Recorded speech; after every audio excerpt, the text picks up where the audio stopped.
கழக கொள்கை பரப்பு பொதுச் செயலாளர் டாக்டர் திரு அருண்ராஜ் அவர்கள்.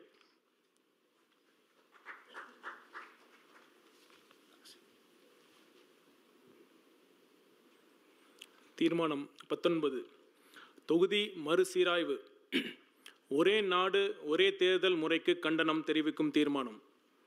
சாதிவாரி கணக்கெடுப்பு நடத்தப்படும் என்ற அறிவிப்பை வெளியிட்டுவிட்டு அதில் மாநில அரசுகள் சாதிவாரி கணக்காய்வு அதாவது கேஸ் சர்வே நடத்த வேண்டியதில்லை என்றும் சொல்வது ஒன்றிய பாஜக அரசின் ஏமாற்று வேலையன்றி வேறென்ன?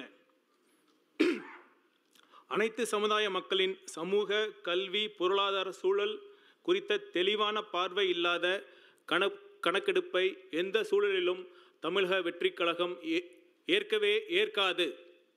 இடஒதுக்கீட்டுக்கு கேடு விளைவிக்கும் இது போன்ற அரசியல் சித்து விளையாட்டில் ஈடுபடும் ஒன்றிய பாஜக அரசு நாடாளுமன்ற தொகுதிகள் மறுசீராய்வு என்ற பெயரில் தென் மாநிலங்களுக்கான பிரதிநிதித்துவத்திலும் அநீதி இழைக்க முயல்கிறது.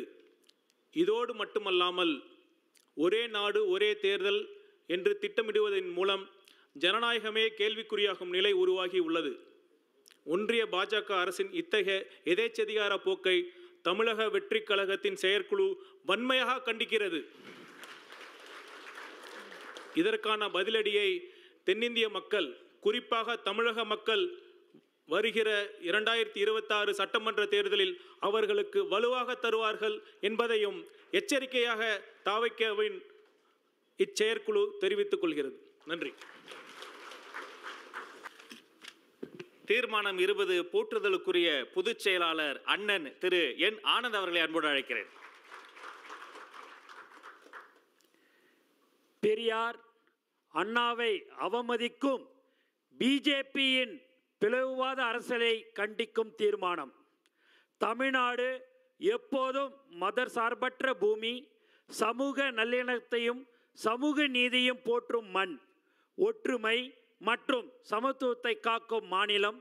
இங்கு விஷமத்தையோ விதைத்தால் அந்த முயற்சி துளி கூட துளிர்க்காது.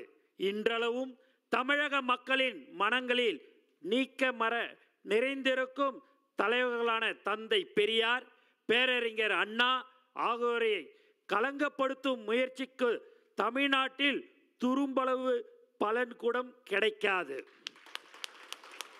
பிளவுவாத அரசியலை பிஜேபி எந்த வடிவத்தில் எந்த வேடத்தில் செய்தாலும் தமிழக மக்கள் அதை முறையடிப்பார்கள்.